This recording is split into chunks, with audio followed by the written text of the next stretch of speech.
So you're wanting to grow in your spiritual practices, but you're not sure where to start. That's great.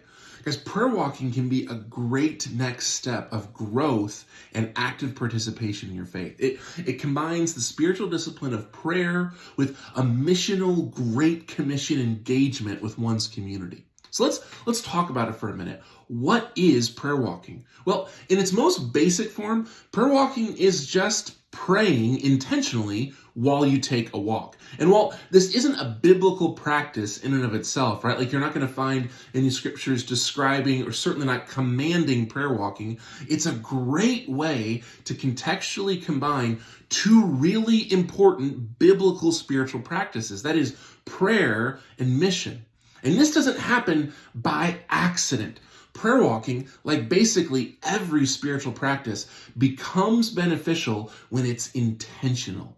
So what might that look like? Well, let's start off talking about the prayer itself. While you can pray about anything, consider using the time of a prayer walk to pray over specific aspects of your faith, but also specific movements of the Holy Spirit in the community within which you're walking. If you're in a neighborhood, for example, consider praying individually over every home as you pass by. If it's your own neighborhood, man, pray over every name that you know, right? Like, how many of your neighbors do you know who lives there? And be as specific as you can in your prayers. Pray for marriages, pray for children, pray for salvation, pray for God's movement.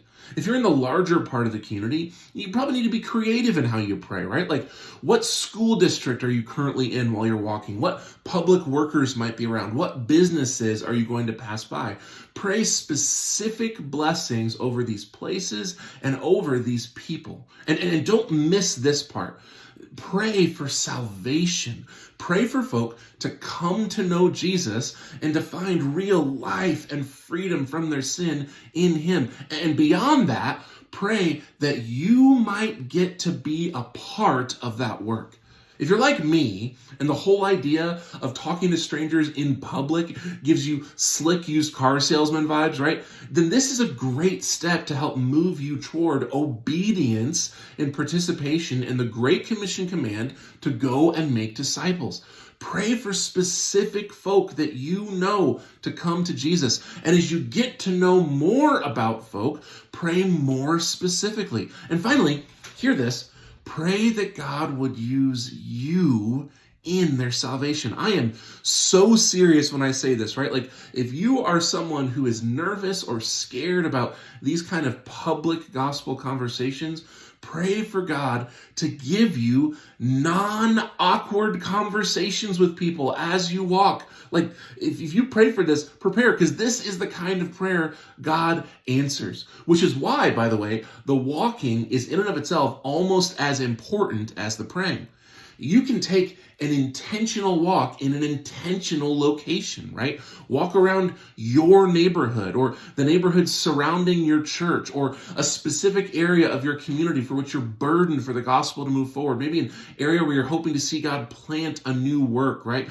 Pick a place to walk and walk there regularly. As you get to know the geography and even the people of that area, your prayers will become more regular, they'll become more informed, and they can become more specific.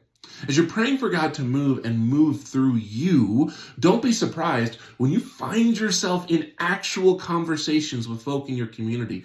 These can be amazing opportunities where maybe you can ask someone if there's something specific that you can pray for. It may open a door for you to invite them into the life of your church. Or, by the grace of God, you may very well find yourself with an open invitation to share the gospel with a neighbor in your community who needs it.